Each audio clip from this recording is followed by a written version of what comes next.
Boker Tov à tous et à toutes. Une des lois dans notre paracha, quand un homme il mange une espèce animale, c'est-à-dire un taureau, un bœuf, un mouton, ou quoi que ce soit, on n'a pas le droit d'égorger le même jour la maman et l'enfant. Alors, le Rambam, dans le Guide des Égarés, il dit pourquoi on n'a pas le droit de manger la maman et l'enfant? Parce que t'as pitié. Et ça dit, ça se fait pas de tuer le même jour une mère avec son fils. Il dit, si t'as pitié, ne mange pas non plus la mère. Pourquoi tu manges la mère? Le Rambam nous dit, c'est une règle profonde que Hachem nous demande de garder le monde, de conserver le monde. Il faut savoir que la Torah est plus verte que tous les organismes verts du monde. La Torah nous demande, elle nous dit cette idée de ne pas tuer père et fils, c'est-à-dire nous dire laisse l'espèce. Il faut que l'espèce existe dans le monde. Il faut que tu fasses tout pour que le monde continue. Des fois, on oublie. Mais la Torah, c'est pas rien que des règles religieuses entre l'homme et son créateur. C'est surtout comment garder le monde. Comment laisser le monde beau. Quand nous, on est venu dans le monde, on a reçu. On bénéficie de beaucoup de choses. Il faut qu'on assure pour nos enfants. Pour la Torah, une pêche sans modération, elle est interdite. Tu risques de tuer l'espèce des poissons. De couper, de détruire une forêt, même quand tu vas faire la conquête d'une ville, t'as pas le droit de détruire la forêt et les arbres à côté, parce que ça donne des fruits. Même si c'est les fruits de ton ennemi. T'as pas le droit. T'as pas le droit de boucher une source d'eau. Et ça, c'est l'idée. Il faut savoir qu'un homme, de la même manière, qui a une responsabilité sur ses proches, de faire de la tzedaka, de faire du chesed, eh ben, il a une responsabilité même pour les animaux du monde. Pour tout ce qui existe, même pour les moustiques du monde, il faut faire attention qu'ils ne disparaissent pas. Une petite belle histoire pour comprendre.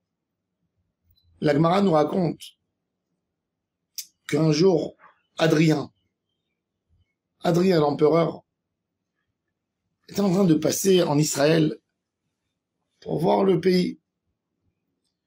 Et il voyait un vieux monsieur, qui plantait, il avait dans la main une petite plante de figue, un figuier, tout petit.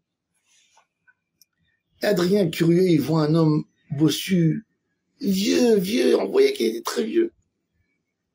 Et Adrien vient chez lui, lui dit, monsieur, qu'est-ce que tu plantes? Et il lui dit, c'est un figuier. Adrien lui demande, quel âge as-tu? J'ai 98 ans.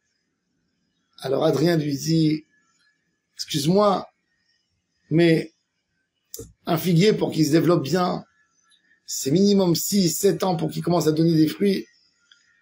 Est-ce que tu penses que tu seras là, tu vas avoir 105 ans?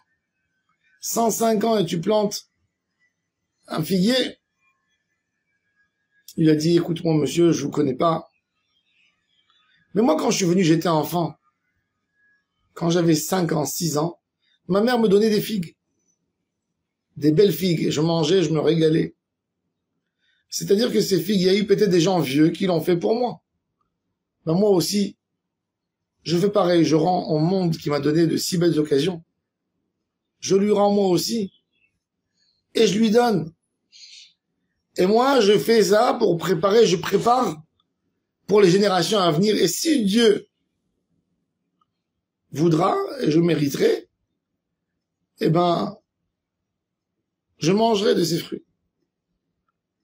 Adrien a embrassé ce vieux et a dit, j'ai tellement à apprendre de cette belle leçon. Et voilà que ce vieux, Hachem lui a accordé la vie. Et il a vu comment l'arbre s'est développé et tous les jours il allait l'arroser. À un moment, il a donné de beaux fruits. Et ce vieux a fait un panier, est parti dans le palais de Hadrien et a demandé de rentrer et de donner à Hadrien. Alors ils lui ont dit non, il a dit dites à Hadrien que c'est le vieux monsieur qui l'a vu planter un figuier.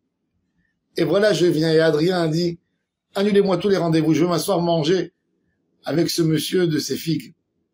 Et il a repris le panier plein de figues qu'on lui a amené, il a rempli de diamants et de pierres précieuses pour ce vieux, pour qu'il donne et qu'il construise une école et des bonnes choses pour son village. Un homme de valeur comme ça, qui comprend. Oui, je donne pas rien que pour moi. Je laisse quelque chose dans le monde. Quand un homme mange de la viande, c'est l'ego. Je veux avoir plaisir, je veux manger. La Torah dit, il n'y a pas de problème, tu peux te faire plaisir. Fais attention à l'espèce, qu'elle ne disparaisse pas. Mange avec modération. N'égorge pas la mère et l'enfant le même jour. Laisse pour les autres. Aide que ça se multiplie. Et ça doit être pour nous tous une responsabilité dans tout ce qu'on fait. Pas rien qu'une responsabilité sur soi. Pas rien qu'être quitte aux yeux du bon Dieu au niveau spirituel. Pas rien que faire du chesed avec nos proches, avec nos familles, avec le monde. Avec le monde. Quand tu sors dans un champ, il n'y a personne qui te voit. Ne salis pas la terre. Tu es parti faire un barbecue. Ne laisse pas les braises dehors. Ne salis pas.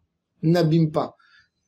Et en toi un respect profond pour la nature. Et un respect pour ce que la nature, elle te donne, en fin de compte. Et ça, c'est l'idée de la Torah, dans notre paracha, dans ce décret. Oto ve'ed beno, lo tishratu b'yom echad. Baruch Adonai le'olam, amen ve'amen.